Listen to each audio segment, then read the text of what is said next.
আমি তোমার সাথে দেখতে সুন্দর। আমার কাছে রোমান্টিক মনে হয়। রোমান্টিক গানটার আমাদের শুটিং ছিল, তখন একটু আনকমফোর্ট ছিলাম। সারাদিন শুটিং শেষ করে আমি যখন ফিরবো তখন আমি সেন্সলেস হয়ে যাই। বাপ্পির সাথে কাজের এক্সপিরিয়েন্সটা আমার খুবই ভালো। ইনফ্যাক্ট আমরা যখন প্রথম কাজ করি, আমরা আউটডোরে কাজ করি, আমাদের প্রথম শুটিং ছিল হচ্ছে গানের শুটিং, রোমান্টিক গানটার শুটিং।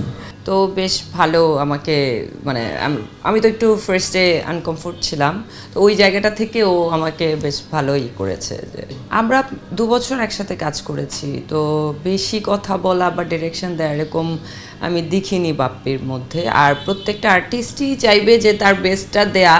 তো সেখানে সাখাওয়াত ভাই যেহেতু ওনার প্রথম ছবি, ওই জায়গাটাতে হয়তো সাখাওয়াত ভাইকে বলেছে যে সাখাওয়াত ভাই এটা করলে ভালো হয়, সেটা উনিও নেগেটিভলি দেখেনি, বা আমাকে যখনই গাইড করতো আমার কাছেও সেটা নেগেটিভ। বেশ ভালো ছিল। আমার কাছে মনে হয় নাই যে আমরা এটা প্রথম কাজ করছি, কারণ এর আগে আমার কখনো বাপ্পির সাথে সরাসরি দেখা হয়নি। আর এর আগে আমি ফিল্মের কোনো হিরোর সাথেও আমার কখনো ডিরেক্ট দেখা হওয়া বা কাজ করা হয়নি। তো প্রথম যখন কাজ করি মনে হচ্ছে যে অনেক দিন থেকে আমাদের আসলে পরিচয় ছিল, মানে এরকমই একটা বন্ধুত্বসুলভ সম্পর্ক ছিল ওর সাথে। আমার কাছে রোমান্টিক মনে হয়, কারণ ওর চেহারাটা মানে একদম চকলেট টাইপ, তো সো রোমান্টিকই মনে হয়। আমি শুটিং সেটের বাইরে তো আসলে আমার ওইভাবে দেখা হওয়া বা যোগাযোগ হওয়া এটা কোনো কো আর্টিস্টের সাথেই আমার হয় না কেন জানো।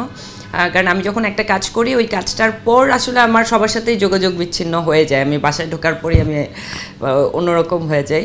সো বাইরে কে কেমন এটা আমি বলতে পারি না। শুটিং সেটে আমি সবাইকেই হচ্ছে বাপ্পি কেন, আমি এরপর যাদের সাথে কাজ করেছি প্রত্যেককেই আমি প্রফেশনাল দেখেছি।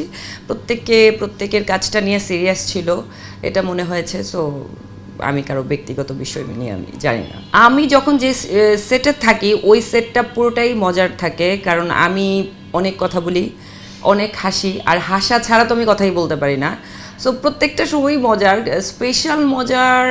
প্রথম তো আমাদের ওই যে বললাম রোমান্টিক গানটার আমাদের শুটিং ছিল, তখন একটু আনকমফোর্ট ছিলাম যে ওকে, মানে এত ক্লোজ। আমি মডেলিং সেক্টর থেকে এসেছি, সো মডেলিং করেছি, বিজ্ঞাপন করেছি। সো ওইখানে তো আসলে এত কাছাকাছি আসলে কাজ করার সুযোগ হয়নি কারোর সাথে কখনো। তো হুট করেই একটা রোমান্টিক সং করছি, তো তখন একটু আনকমফোর্ট ছিলাম। তো আমরা ওই গানটা করেছি হচ্ছে চরের ভেতর, মানে গাইবান্ধা শুটিং করেছি। আর ওই প্রথম আমি গাইবান্ধা যাই, আমরা একটা ট্রলারে করে হচ্ছে আমরা অনেক দূর গিয়ে, মানে নদী পার হয়ে আমাদেরকে ওখানে যেতে হয়েছে রোজই। তো ওইখানে যখন যাই 2 দিন, মানে নর্মাল রোদ আর চরের পাশের রোদটা তো আরও বেশি থাকে। 2 দিন শুটিং করার পর শেষের দিন আমি সারাদিন শুটিং শেষ করে আমি যখন ফিরবো তখন আমি সেন্সলেস হয়ে যাই।